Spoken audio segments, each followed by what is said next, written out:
Bonjour, le 5 juillet aura lieu à Mirepoix la 21e édition du Salon du livre d'histoire locale.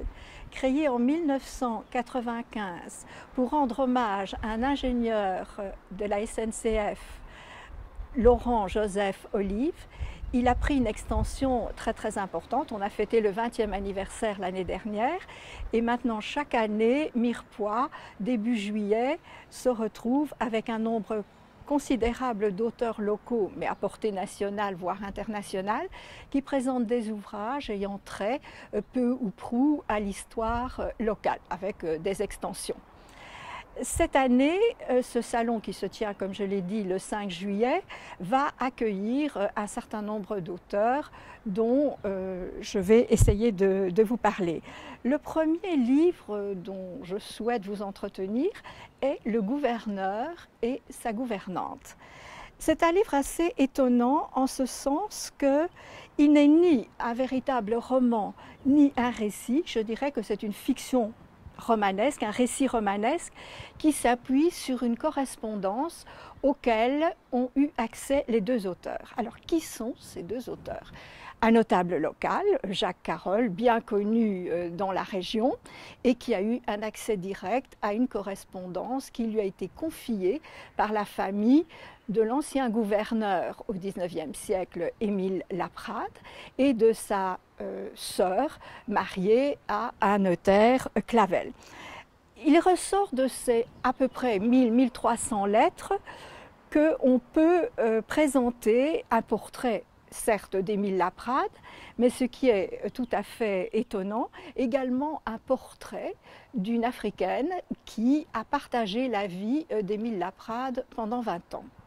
Je reviens aux deux auteurs parce que l'un est un notable, comme je viens de le dire, l'autre est un journaliste qui a travaillé à l'Humanité, François Salvin, bien connu, qui a également écrit des romans primés d'ailleurs par le prix Interallié en 1988. Donc la conjonction de ces deux personnes, leur rencontre, permet d'avoir à la fois un récit historique, reportage, et en même temps de partir à la recherche d'une personnalité qui parfois d'ailleurs disparaît. C'est assez étonnant dans ce livre. Nous avons comme personnage principal évidemment Émile Laprade, très bien cerné. Il s'agit d'un officier, il a quitté Mirepoix parce qu'il veut se lancer dans l'aventure coloniale pour activer sa carrière. Il finit par rester au Sénégal et il rencontre une Africaine dont nous ne savons pas grand-chose. Elle s'appelle Marie Assar, ce qui veut dire qu'elle a un prénom chrétien. Donc au moins elle a été en rapport avec des missionnaires qui très probablement l'ont baptisée. Par contre, nous ne savons pas exactement quels sont les rapports de Marie avec la société coloniale. Par contre, nous avons une idée plus précise grâce aux lettres qui existent entre la famille Laprade, particulièrement la sœur d'Émile Laprade mariée au notaire Clavel, quelles sont les relations entretenues entre la famille à Mirepoix et cette personne. Nous voyons donc cette personne se profiler comme quelqu'un d'important, un peu la serva padrona, pour utiliser une terminologie italienne peut-être moins ambiguë qu'en français où servante maîtresse induit deux interprétations. Et cette femme apparaît et disparaît. Elle apparaît parfois avec des contours extrêmement précis. Nous voyons que lorsqu'elle est à Mirepoix, elle fréquente manifestement les femmes de la famille. Puis tout d'un coup, elle disparaît quand Émile Laprade repart au Sénégal. Au Sénégal, même chose. Elle apparaît comme étant la maîtresse de maison qui reçoit un certain nombre d'invités, dont des gens assez célèbres. Les rapports entre Laprade et Faidherbe sont des rapports très proches. D'ailleurs, il va ad interim exercer les fonctions de gouverneur successivement 3 fois, mené à cette fonction par Faidherbe, pour ensuite, en 1865, devenir le gouverneur général du Sénégal jusqu'à sa mort en 1869. Pour revenir à ce personnage de Marie, je dis, il apparaît et disparaît. Et tout d'un coup, nous voyons à la mort d'Émile Laprade apparaître les contours d'une personnalité assez étonnante.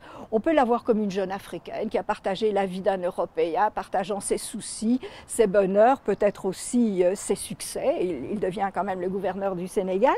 Mais en même temps, nous n'avons pas beaucoup de renseignements sur ce qu'elle peut être au Sénégal.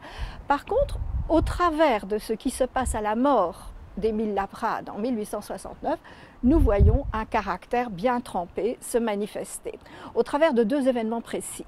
Le premier, c'est le rapatriement de la dépouille d'Émile Laprade qui va poser un certain nombre de problèmes. Et à cette occasion, nous voyons Marie imposer son point de vue à la famille. Ensuite, elle arrive effectivement dans les années 1872 à Mirepoix avec cette dépouille, puisqu'elle va mettre un certain temps. Laprade est mort en 1869, la dépouille ne va arriver que début 73. Et là, Marie revendique une part de l'héritage de Laprade, évidemment à la grande stupéfaction de la famille Clavel.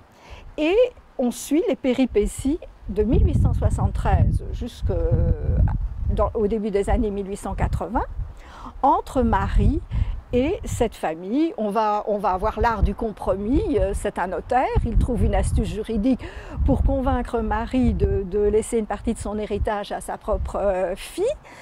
Et puis Marie accepte, retourne au Sénégal, mais s'ensuit quand même une série de quiproquos qui montre une Marie absolument déterminée à faire valoir ses droits. Ce qui est étonnant pour l'époque déjà de la part d'une blanche en France, mais d'une personne habitant le Sénégal et obligée de venir devant un tribunal français, qui en l'occurrence est le tribunal de Pamiers, qui maintenant n'existe plus depuis la réforme de M. Sarkozy, on a effectivement les attendus d'un procès qui s'est passé en 1873-74 et qui va finalement permettre à Marie de faire entendre sa voix. Après, elle disparaît, on ne sait plus exactement ce qu'elle va devenir. On a des échos par le beau-fils des Clavel, qui va devenir le contre-amiral Vallon, donc, qui lui aussi est quelqu'un qui est très préoccupé de sa carrière. Donc on va entendre des sons de cloche extrêmement contradictoires au sujet de cette Marie qui en définitive va disparaître. On va supputer qu'elle finira tristement, pauvre, mais en fait personne n'en sait rien. Donc cette femme un peu mystérieuse fait que le récit vous emporte. Le récit vous emporte dès le début. Ce n'est pas tout à fait un récit historique en ce sens que nous n'avons pas une analyse quand même très précise des rapports historiques entre la communauté coloniale et la compagne de Laprade, mais en même temps, Laprade est un personnage public, il est connu. Donc le contexte permet de réfléchir et de se demander comment cette aventure a pu être menée. Je vous souhaite vraiment de rentrer dans ce récit parce qu'il est passionnant et que lorsqu'on y entre, on n'a plus envie d'en sortir.